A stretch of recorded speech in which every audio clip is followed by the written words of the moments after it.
Right now, as you're watching this video, I want you to notice something. Notice how your shoulders are positioned. Are they hunched up toward your ears? Notice your jaw. Is it clenched tight? Notice your breathing.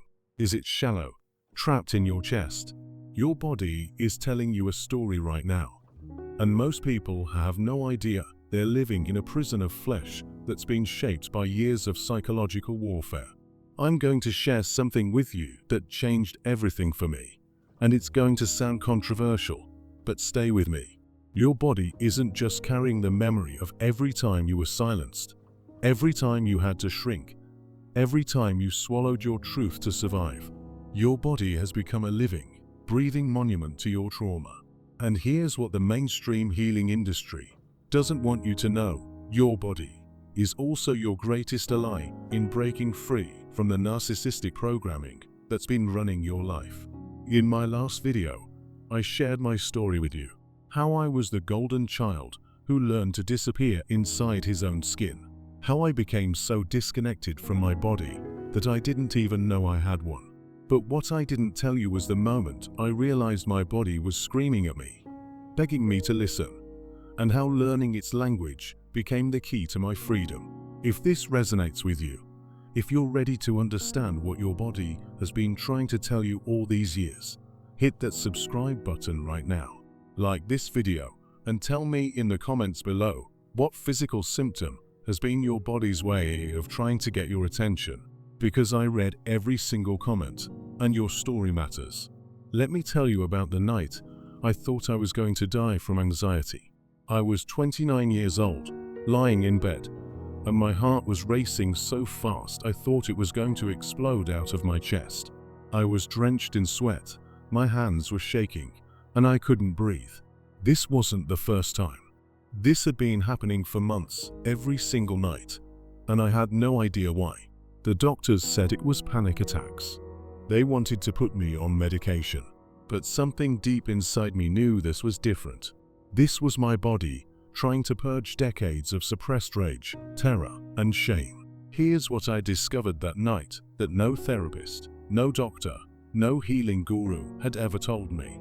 Your nervous system doesn't know the difference between a saber-toothed tiger and a narcissistic parent. When you're a child living in a house where emotional violence is the norm, where you never know when the next explosion is coming, where you learn that your survival depends on reading micro-expressions and walking on eggshells, your nervous system gets stuck in a state of permanent hypervigilance. But here's the breakthrough that changed everything for me. The polyvagal theory, developed by Dr. Stephen Porges, reveals that we don't just have fight or flight responses. We have 4 responses, and the 4th one, the fawn response, is what creates the golden child. When fighting back gets you destroyed, when running away isn't an option, when freezing makes you a target, you learn to fawn. You learn to become whatever the narcissist needs you to be to survive. Your body learned to fawn so well that it forgot how to fight. It forgot how to run. It forgot how to feel. And now, decades later, you're walking around in a body that's been trained to betray you, to prioritize everyone else's comfort over your own survival. Let me paint you a picture of what this looks like. You walk into a room, and immediately your shoulders hunch forward, making yourself smaller. Your voice gets quieter. Your chest caves in. You're unconsciously communicating to everyone around you that you're not a threat, that you're safe to ignore or dismiss. This isn't a personality trait. This is trauma living in your tissues. Your digestive system is a mess because your gut has been in a state of chronic stress for so long that it's forgotten how to process food properly. You have mysterious aches and pains that doctors can't explain because your muscles have been holding the tension of unexpressed emotions for years. You're exhausted all the time, not because you're lazy, but because it takes enormous energy to constantly monitor your environment for threats and suppress your authentic responses. Here's what blew my mind when I started studying this. Your fascia, the connective tissue that wraps around every muscle in your body, actually stores emotional memory. When you were 5 years old, and you got screamed at for expressing anger. That emotion didn't just disappear, it got trapped in your fascia. When you were 12 and you learned that showing vulnerability made you a target, that fear got encoded in your muscle memory. But here's the revolutionary part that most people miss.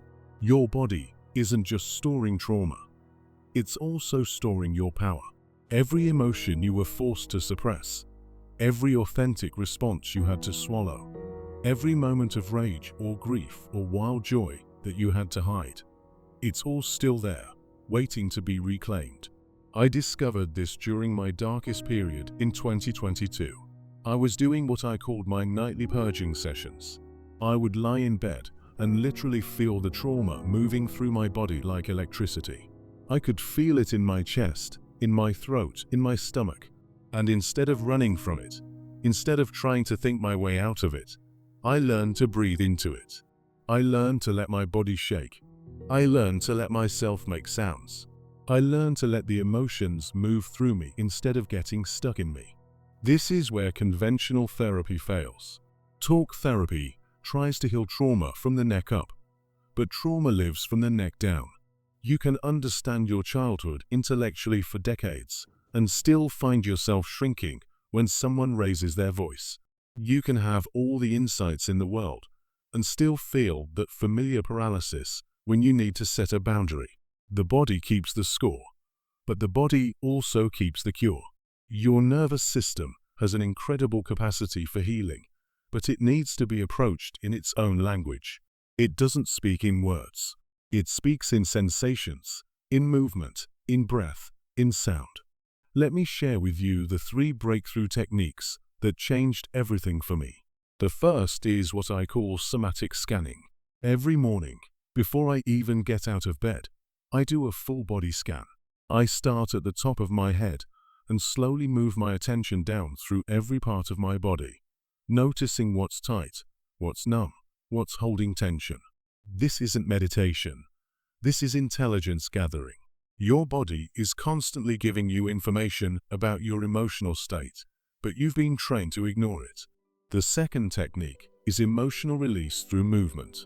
When I feel anger rising in my body, I don't try to calm down. I don't try to be reasonable. I go into my room, I close the door, and I let my body move the anger through me. Sometimes I punch pillows. Sometimes I stomp my feet. Sometimes I make sounds that would terrify my neighbors. This isn't losing control. This is reclaiming control. The third technique is what I call nervous system regulation through breath. When you're in a state of hypervigilance, your breathing becomes shallow and trapped in your chest. But when you consciously breathe into your belly, when you make your exhale longer than your inhale, you're literally rewiring your nervous system. You're teaching your body that it's safe to relax, safe to let down its guard. But here's what I need you to understand. This work isn't comfortable. Your body has been protecting you in the only way it knew how. And when you start to change these patterns, your nervous system is going to resist. You're going to feel worse before you feel better. You're going to have emotions come up that you've been avoiding for decades. This is not a sign that something is wrong. This is a sign that something is finally right. The narcissists in your life trained your body to be a prison. They taught you that your authentic responses were dangerous, that your emotions were too much, that your needs didn't matter. But your body remembers what it felt like before the programming. Your body remembers what it felt like to be free. I want you to try something right now. Put your hand on your chest and take the deepest breath you've taken all day. Feel your ribcage expand. Feel your shoulders drop. Feel your jaw relax. This is your body's natural state. This is what you're fighting to get back to. Your body isn't broken. Your body isn't the enemy. Your body is the key to your freedom. But you have to be willing to listen to what it's been trying to tell you all these years. You have to be willing to feel the feelings you've been avoiding.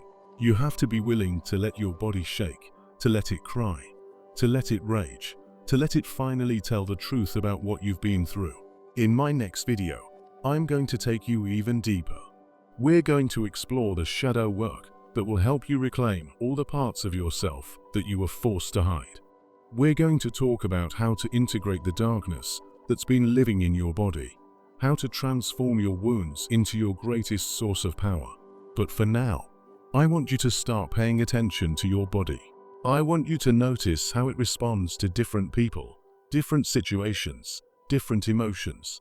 Your body is constantly giving you information about what's safe and what's not, about what serves you and what doesn't. Start listening to it. Start trusting it. Start treating it like the ally it's always been, even when you couldn't see it. Your healing journey isn't just about changing your thoughts or understanding your past. It's about coming home to your body, about reclaiming the vessel that's going to carry you into your freedom. And that journey starts right now with the next breath you take.